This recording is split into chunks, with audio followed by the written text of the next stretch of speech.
Selon les jours, on était une équipe de 4, de 3, de 2, ou parfois j'étais seul. D'accord. Je dirais que presque la moitié du temps, j'étais seul.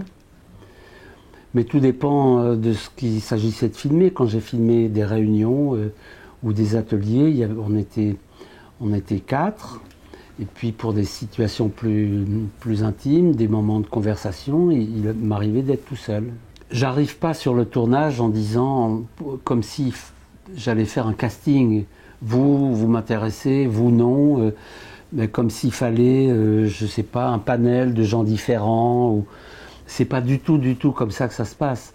Faire le film consiste d'abord pour moi d'essayer de créer de la confiance là où je suis avec les uns et les autres, et puis ensuite le film va se faire avec je dirais, j'ai envie de dire, avec les forces en présence, avec celles et ceux qui ont envie d'en être, de participer. Il y a des gens qui vont assez spontanément se montrer partantes, accepter d'être filmés, d'autres avec qui ça prendra quelquefois plus de temps, parce qu'il y a des gens plus réservés, intimidés parfois, ou des gens qu'on ne remarque, qu'on découvre plus tardivement, ou des gens qui viennent d'une manière irrégulière, qui ne viennent que de temps en temps. Bref, ça se fait un peu comme ça, le choix des personnes qu'on filme. C'est vraiment un peu... c'est un mélange de hasard, de rencontres. C'est très varié. Je ne vais pas filmer des personnes si j'ai pas envie de les filmer. Il y a mon désir à moi, celui des personnes qui sont là. Il faut qu'il y ait que les désirs des uns et des autres se rencontrent. Un documentaire, c'est un film qui repose sur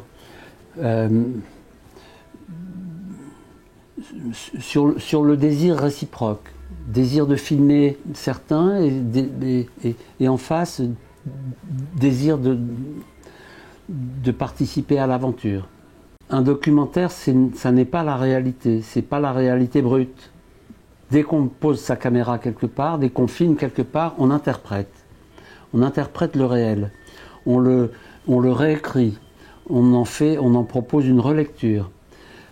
Par le tournage, par la façon dont les choses sont filmées. Un cinéaste mettra sa caméra ici, un autre fera des plans caméra à l'épaule, un troisième filmera encore autrement, par les choix de montage, etc. Donc ça n'est jamais qu'une interprétation du réel.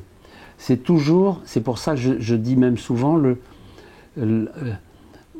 documentaire, c'est une autre façon de faire de la fiction. Je n'aime pas enfermer le spectateur dans une vision trop directive, trop...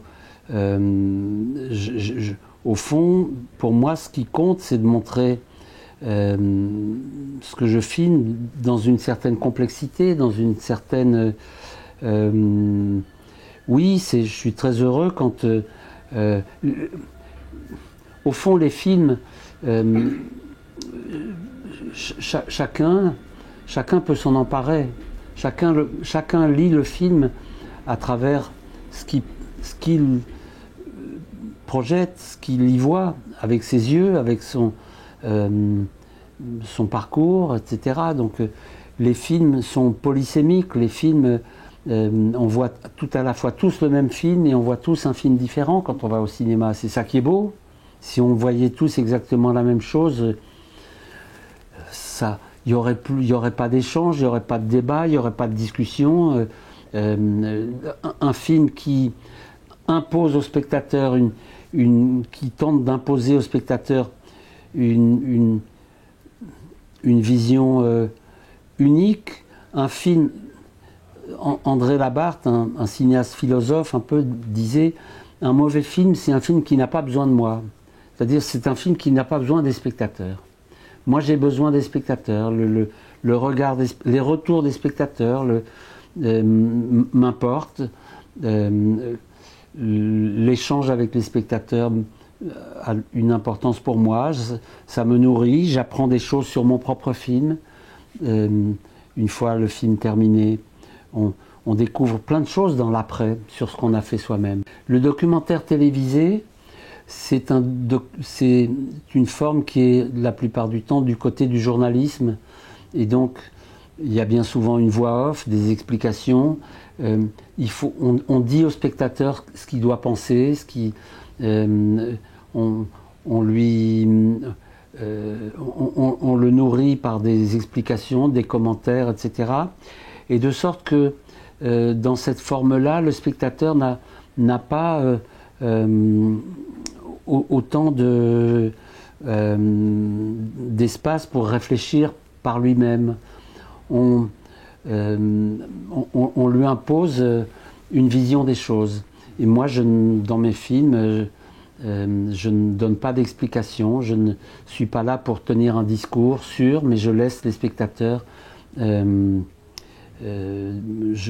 laisse une liberté aux spectateurs d'y voir et de comprendre ce qu'il a vu avec ses propres yeux par lui-même. Voilà.